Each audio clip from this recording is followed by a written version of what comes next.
Assalamualaikum warahmatullahi wabarakatuh. Perkenalkan, saya Muhammad Fauzan Suryawijaya, mahasiswa dari Universitas Diponegoro dengan jurusan Teknik Elektro angkatan 2017. Saya di sini akan mengupas tuntas dan membahas mengenai permasalahan ketenaga listrikan, yang khususnya lagi di bidang etika profesi, yaitu mengenai apa sih etika profesi yang salah yang berada di sekitar saya, yaitu di daerah Kecamatan Tembalang. Oke, langsung saja kita akan bahas tuntas di selanjutnya.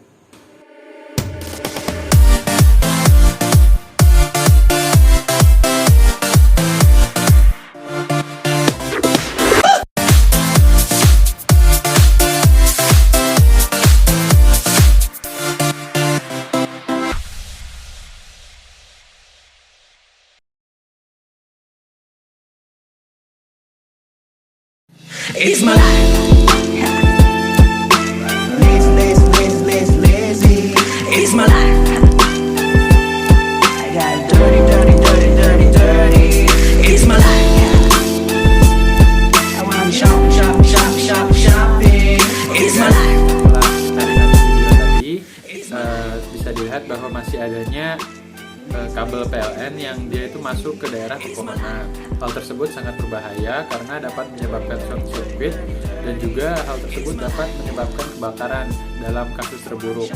Solusinya adalah harus diadakannya maintenance dari pihak PLN, yaitu untuk pemotongan pepohonan yang berada di jalur kabel. Lalu ada juga permasalahan, yaitu terbukanya kotak telkom atau kabel telepon, dan juga penyusunan kabel yang semrawut di tiang listrik di Jalan Gondang Timur. Nah, hal tersebut sangat berbahaya juga karena hal tersebut dapat menyebabkan adanya short circuit, ataupun apabila terjadi hujan ataupun angin ataupun petir, hal tersebut bisa menyebabkan kebakaran yang nantinya dapat membahayakan masyarakat sekitar, bukan hanya bagi kerugian bagi PLN, tapi juga kerugian materi ataupun kerugian jiwa yang bisa dialami oleh para konsumen dari PLN sendiri. Buka dulu maskernya. Oke guys, balik lagi dengan saya Muhammad Fauzan Suryawijaya. Sekarang saya akan jelaskan apa sih prinsip dari etika profesi itu. Jadi etika profesi itu dia memiliki beberapa prinsip. Yang pertama ada tanggung jawab profesional. Dari tanggung jawab profesional itu bahwa menyatakan sebagai seorang profesional, kita tuh memiliki tanggung jawab bukan hanya di bagian perencanaan maupun pelaksanaan, tapi juga memiliki tanggung jawab di bagian dari hasil dan dampak yang akan terjadi setelah kita melakukan pekerjaan tersebut. Jadi penting sekali untuk menjunjung tinggi tanggung jawab profesional dalam sebuah pekerjaan.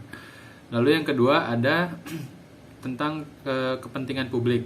Kepentingan publik ini yaitu sebuah anggota harus menerima kewajiban untuk bertindak dalam suatu cara yang akan melayani kepentingan publik. Jadi menghormati kepercayaan publik dan menunjukkan komitmen pada profesionalisme. Jadi di sini dampak yang dihasilkan adalah untuk kepentingan publik harus tetap diutamakan, karena apa yang sudah kita lakukan dan sudah kita kerjakan itu sangat berdampak untuk keberlangsungan publik yang akan bertindak sebagai konsumen. Lalu ada integritas. Di sini integritas itu sangat penting untuk ditegakkan, karena tanpa adanya itu sebuah pekerjaan kita tidak akan bisa dianggap layak, karena pekerjaan tanpa integritas bisa disebut sebagai pekerjaan yang abal-abal atau asal-asalan. Lalu yang keempat itu ada objektivitas. Jadi sebuah pekerjaan tidak boleh memandang bulu siapapun yang akan dibantu sebagai konsumen. Jadi untuk objektivitas ini, dia itu semua pekerja profesional harus menganggap apa yang dia kerjakan itu sebagai ya benar-benar pekerjaannya. Tidak boleh karena dia seorang ini kita harus memberikan sebuah privilege, atau karena dia ini kita harus melakukan hal yang berbeda daripada kita ke orang lain. Lalu ada kompetensi dan kehati-hatian profesional. Di sini yang disebut kompetensi itu adalah bisa disebut sebagai mungkin sertifikasi dan juga kompetensi yang sudah dikeluarkan dari badan lembaga. Lalu ada kerahasiaan.